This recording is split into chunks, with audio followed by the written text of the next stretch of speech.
کسی زمانے میں بغداد میں جنید نام کا ایک پہلوان رہا کرتا تھا۔ پورے بغداد میں اس پہلوان کا کوئی مقابلہ نہ تھا۔ بڑے سے بڑا پہلوان بھی اس کے سامنے زیر تھا، کیا مجال کہ کوئی اس کے سامنے نظر اٹھا سکے۔ یہی وجہ تھی کہ شاہی دربار میں اس کو بڑی عزت کی نگاہ سے دیکھا جاتا تھا اور بادشاہ کی نظر میں اس کا ایک خاص مقام تھا۔ ایک دن جنید پہلوان بادشاہ کے دربار میں اراکین سلطنت کے ہمراہ بیٹھا تھا کہ شاہی محل کے صدر دروازے پر کسی نے دستک دی۔ خدام نے بادشاہ کو آ کر بتایا کہ ایک کمزور و ناتواں شخص دروازے پر کھڑا ہے جس کا بوسیدہ لباس ہے۔ کمزوری کا عالم یہ ہے کہ زمین پر کھڑا ہونا مشکل ہو رہا ہے۔ اس نے یہ پیغام بھیجا ہے کہ جنید کو میرا پیغام پہنچا دو کہ وہ کشتی میں میرا چیلنج قبول کرے۔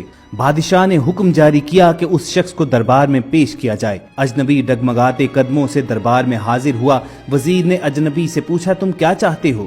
اجنبی نے جواب دیا، میں جنید پہلوان سے کشتی لڑنا چاہتا ہوں۔ وزیر نے کہا کہ کیا تمہیں معلوم نہیں کہ جنید کا نام سن کر بڑے بڑے پہلوانوں کو پسینہ آ جاتا ہے، اور تم جیسے کمزور شخص کا جنید سے کشتی لڑنا تمہاری ہلاکت کا سبب ہو سکتا ہے۔ اجنبی نے کہا کہ جنید پہلوان کی شہرت ہی مجھے کھینچ کر لائی ہے، اور میں آپ پر یہ ثابت کر کے دکھاؤں گا کہ جنید کو شکست دینا ممکن ہے۔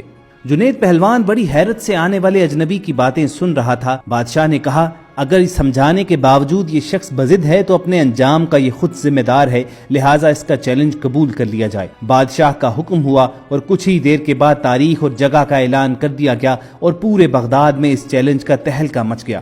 تاریخ جوں جوں قریب آتی گئی، لوگوں کا اشتیاق بڑھتا گیا۔ ان کا اشتیاق اس وجہ سے تھا کہ آج تک انہوں نے تنکے اور پہاڑ کا مقابلہ نہیں دیکھا تھا۔ انسانوں کا ٹھاٹھے مارتا سمندر شہر بغداد میں امنڈ آیا تھا۔ بادشاہ وقت اپنے سلطنت کے اراکین کے ہمراہ اپنی کرسیوں پر بیٹھ چکا تھا۔ جنید پہلوان بھی بادشاہ کے ہمراہ آ گیا۔ سب لوگوں کی نگاہیں اس پرسرار شخص پر لگی ہوئی تھی جس نے جنید جیسے نامور پہلوان کو چیلنج دے کر پوری سلطنت میں تہلکہ مچا دیا تھا۔ جنید پہلوان میدان میں اترا۔ اس کے حامی لمحہ بلمحہ نعرے لگا کر حوصلہ بلند کر رہے تھے کہ اچانک وہ اجنبی لوگوں کی صفوں کو چیرتا ہوا اکھاڑے میں پہنچ گیا۔ ہر شخص اس کمزور اور ناتواں شخص کو دیکھ کر محو حیرت ہو گیا کہ جو شخص جنید کی ایک پھونک سے اڑ جائے اس سے مقابلہ کرنا دانش مندی نہیں ہے۔ کشتی کا آغاز ہوا، دونوں آمنے سامنے ہوئے، ہاتھوں میں ہاتھ ڈالے گئے، پنجہ آزمائی شروع ہوئی۔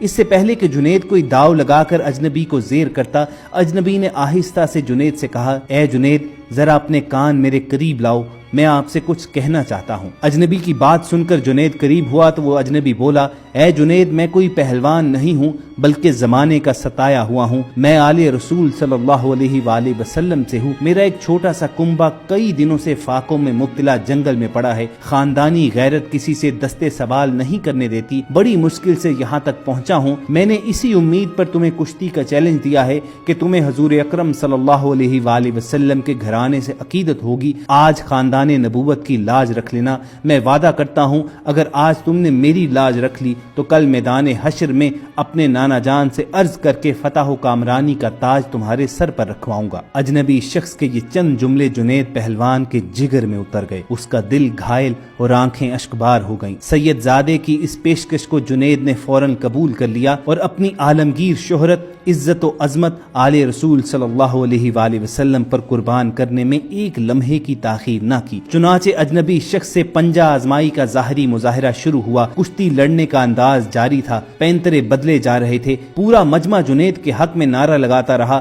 جوش و خروش بڑھتا گیا۔ جنید داؤ کے جوہر دکھاتا تو مجمع نعروں سے گونج اٹھتا۔ یکایک لوگوں کی پلکیں جھپکیں، دھڑکتے دل کے ساتھ آنکھیں کھلیں تو ایک ناقابل یقین منظر آنکھوں کے سامنے تھا۔ جنید چاروں شانے چت پڑا تھا اور خاندان نبوت کا شہزادہ سینے پر بیٹھا فتح کا پرچم بلند کر رہا تھا۔ پورے مجمع پر سکتہ طاری ہو چکا تھا۔ حیرت کا طلسم ٹوٹا تو پورے مجمع نے سید زادے کو گود میں اٹھا لیا۔ ہر طرف انعام و کرام کی بارش ہونے لگی۔ خاندان نبوت کا یہ شہزادہ بیش بہا قیمتی انعامات لے کر اپنی پناہ گاہ کی طرف چل گیا۔ اس شکست سے جنید کا وقار لوگوں کے دلوں سے ختم ہو چکا تھا۔ ہر شخص انہیں اب حقارت سے دیکھتا گزر رہا تھا۔ رات ہو چکی تھی، لوگ اپنے اپنے گھروں کو روانہ ہو چکے تھے۔ عشاء کی نماز سے فارغ ہو کر جنید اپنے بستر پر لیٹا تو اس کے کانوں میں سید زادے کے وہ الفاظ بار بار بار گونجتے رہے۔ سوچتے سوچتے جنید نیند کی آغوش میں پہنچ چکا تھا۔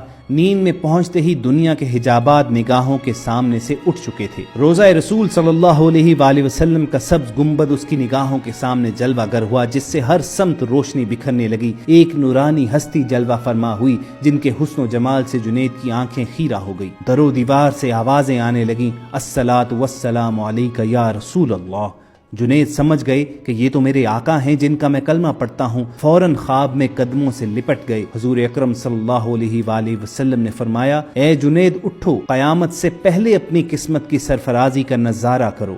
نبی زادوں کے ناموس کے لیے شکست کی ذلتوں کا انعام قیامت تک قرض رکھا نہیں جائے گا۔ آج سے تمہیں عرفان و تقرب کے سب سے اونچے مقام پر فائز کیا جاتا ہے۔ تمہیں اولیاء کرام کی سروری کا اعزاز دیا جاتا ہے۔ ان کلمات کے بعد حضور سرور کونین حضرت محمد صلی اللہ علیہ وآلہ وسلم نے جنید پہلوان کو سینے سے لگا لیا۔ حالت خواب میں جنید کو کیا کچھ عطا ہوا اس کا اندازہ لگانا مشکل ہے، مگر اتنا اندازہ ضرور لگایا جا سکتا ہے کہ جب جنید نیند سے بیدار ہوئے تو ساری کائنات چمکتے ہوئے آئینے کی طرح ان کی نگاہوں میں آ چکی تھی اور ہر ایک کے دل جنید کے قدموں پر نثار ہو چکے تھے۔ بغداد کا یہ پہلوان آج سید الطائفہ سیدنا حضرت جنید بغدادی رحمت اللہ علیہ کے نام سے سارے عالم میں مشہور ہے اور ساری کائنات کے اولیاء کے دل ان کے آگے سرنگوں ہوتے ہیں۔ خواتین و حضرات، ہم سب نے ایک ذرا بر کوشش کی کہ آپ تک اسلامی تاریخ کے چند واقعات ضرور پہنچایا کریں۔ اگر آپ کو ہماری یہ کاوش پسند آئی ہو تو اظہار پسندیدگی کا ایک طریقہ یہ ہو سکتا ہے کہ آپ ریڈ بٹن پر کلک کر کے اور بیل آئیکن کو پریس کر کے ہم سب کے سبسکرائبر بنیں اور اپلوڈ ہونے والی ایسی ویڈیوز فیوچر میں بھی حاصل کریں۔ اس سیشن میں آپ سے اجازت چاہیں گے۔ اپنا اور ارد گرد کے لوگوں کا خیال رکھیے اور ہم سب کے ساتھ